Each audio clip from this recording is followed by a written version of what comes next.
Hello' বন্ধুসকল, আপুনি কি জানে আপোনাৰ ফোন যদি ট্ৰেইনত ভ্ৰমণ কৰাৰ সময়ত খিৰিকীৰে পৰি যায় তেন্তে আপুনি সেই ফোনটো কেনেকৈ ঘূৰাই পাব?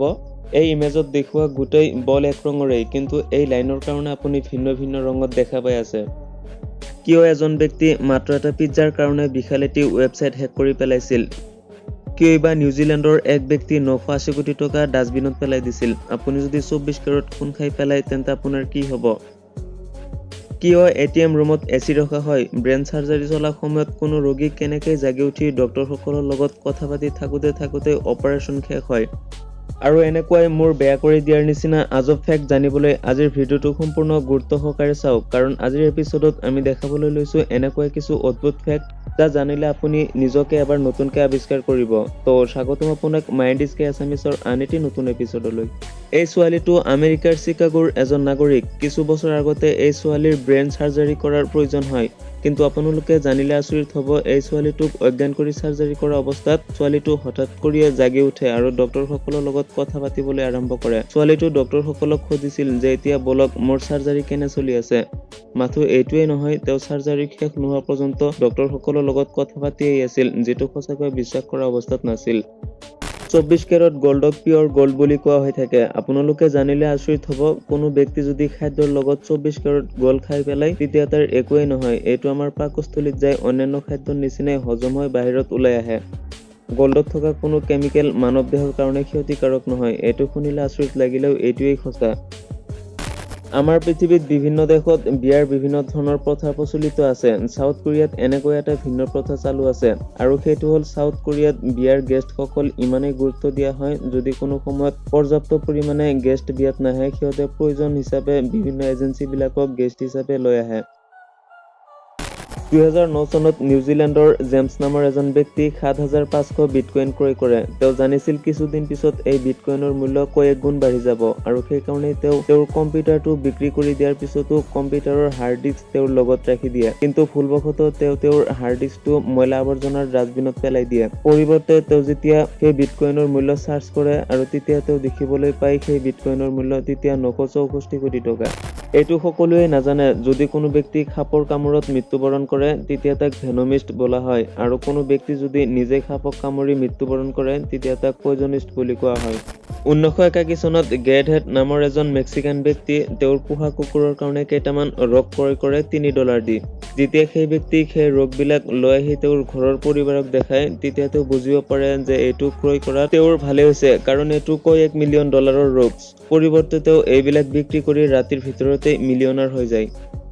আপোনালোকক যদি সোধা হয় স্ক্ৰীনত যিটো ইমেজ দেখি আছে এইটো কি, আপোনালোকৰ মাজত 99% মানুহেই এইটো শুকান পাত বুলি ভাবিব, কিন্তু আপোনালোকে জানিলে আচৰিত হ'ব, এইটো কোনো শুকান পাত নহয়। এইবিলাক বাটাৰফ্লাই, এইবিলাকক ডেড লিফ বাটাৰফ্লাই বুলি কোৱা হৈ থাকে। এইবিলাকক চাবলৈ শুকান পাতৰ নিচিনাই মন হয়।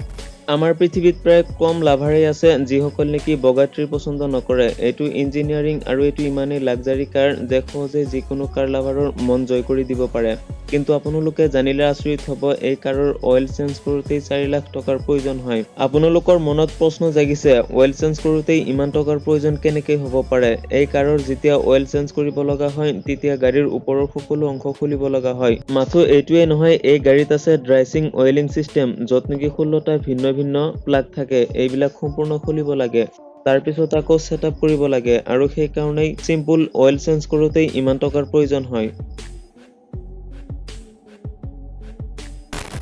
আমি প্ৰায়ে ফেচা ৰিলেটেড বিভিন্ন ফেক্ট শুনি থাকোঁ। ফেচা ৰিলেটেড আৰু এটা ফেক্ট জানিলেও বলক, আৰু সেইটো হ'ল ফেচা নিৰ্দ্বিধাই কোনো প্ৰব্লেম নোহোৱাকৈ তেওঁৰ মূৰ 275 ডিগ্ৰী এংগুলত ঘূৰাব পাৰে। বন্ধুসকল, আপোনালোকে কি জানে, যদি কোনো পণ্য জাহাজেৰে ট্ৰান্সপৰ্ট কৰা হয় তেনেহ'লে তাক কাৰ্গো বুলি কোৱা হয়, আৰু যদি স্থলত কোনো ট্ৰাকেৰে ট্ৰান্সপৰ্ট কৰা হয় তেনেহ'লে তাক শ্বিপমেণ্ট বুলি কোৱা হয়। 2012 চনত এজন ব্যক্তি পাপাজন ৱেবছাইটৰ পৰা এটা পিজ্জা অৰ্ডাৰ কৰে, কিন্তু ডেলিভাৰী বয় সেই পিজ্জা 2 ঘণ্টা লেট কৰি তাক ডেলিভাৰী কৰে, আৰু সেইকাৰণে তেওঁ ইমানেই ৰাগান্বিত হয় যে তেওঁ গোটেই পাপাজন ৱেবছাইটটোকে হেক কৰি পেলাইছিল। বৈজ্ঞানিক তথ্য অনুসৰি যদি কোনো ব্যক্তি কোনো কাৰণ নোহোৱাকৈ ৰাতি 2-3টাৰ সময়ত জাগি উঠে তেতিয়া তেওঁৰ বুজি ল'ব লাগিব ঐশ্বৰিক কোনো কিছু সেই ব্যক্তিটোক লুকাই লুকাই চাই আছিল, আৰু এনেকুৱা হোৱাটো 99% সম্ভাৱনা থাকে। বন্ধুসকল, আপোনালোকে যিটো ইমেজ দেখা পাই আছে এইটো এটা 400 ফুট দীঘল জাহাজ যিটো এণ্টাৰ্কটিকা আইচবাৰ্গত ফাঁচি গৈছিল, কিন্তু এইটো ফিজিকেলি বিচৰা সম্ভৱ নাছিল। এই ইমেজটো বিচাৰি পোৱা গৈছে গুগল মেপৰ মাধ্যমত। বন্ধুসকল, আপোনালোকে কি ক'ব পাৰিব প্ৰতিটো এটিএম মেচিনত কিয় এটাকৈ এচি ৰখা হয়? আপোনালোকে হয়তো ভাবিব এইবিলাক আমাৰ কাৰণেই ৰখা হয়, কিন্তু নহয় বন্ধুসকল।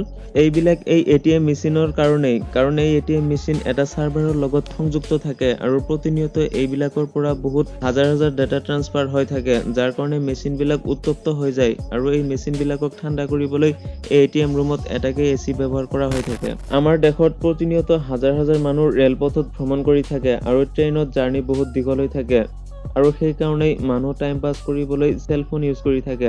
আপুনি কি জানে, যদি কোনো কাৰণত আপোনাৰ ফোনটো ট্ৰেইনৰ খিৰিকীৰে বাহিৰত পৰি যায় তেন্তে আপুনি সেই ফোনটো কেনেকৈ ঘূৰাই পাব? বলক আমি জনাই দি আছো। যদি আপোনাৰ ফোন খিৰিকীৰে তলত পৰি যায় তেতিয়া আপুনি এই ধৰণৰ পুল দেখা পাব আৰু প্ৰতিটো পুলত এটা নাম্বাৰ থাকিব। নাম্বাৰটো ভালদৰে মনত ৰাখিব। পৰৱৰ্তী আপুনি যদি নেক্সট ষ্টেচনত যাই উপস্থিত হয় তেতিয়া সেই ষ্টেচনৰ কৰ্মচাৰীবিলাকক পুলৰ নাম্বাৰটো ক'লে ষ্টেচনৰ পৰা এটি টিম গৈ আপোনাৰ ফোনটো আনিব, যদি অন্য কোনো লৈ নাথাকে। আৰু এনেকৈ আপুনি কেৱল আপোনাৰ ট্ৰেইনৰ পৰা পৰি যোৱা ফোন উদ্ধাৰ পাব পাৰে। যদি ভিডিঅ'টো ভাল লাগি থাকে তেন্তে শ্বেয়াৰ কৰিব পাৰে, আৰু আপুনি যদি এনেকৈ ৰহস্য ৰোমাঞ্চ আনকমন আৰু ইণ্টাৰেষ্টিং ভিডিঅ' চাবলৈ পছন্দ কৰি থাকে তেনেহ'লে এতিয়াই মাইণ্ড স্কাই এছামিজ চেনেলটো ছাবস্ক্ৰাইব কৰক আৰু কাষত থকা বেল আইকনটো প্ৰেছ কৰক। তো দেখা হ'ব আগামী এপিছডলৈ, তেতিয়ালৈকে ভালে থাকিব। ধন্যবাদ।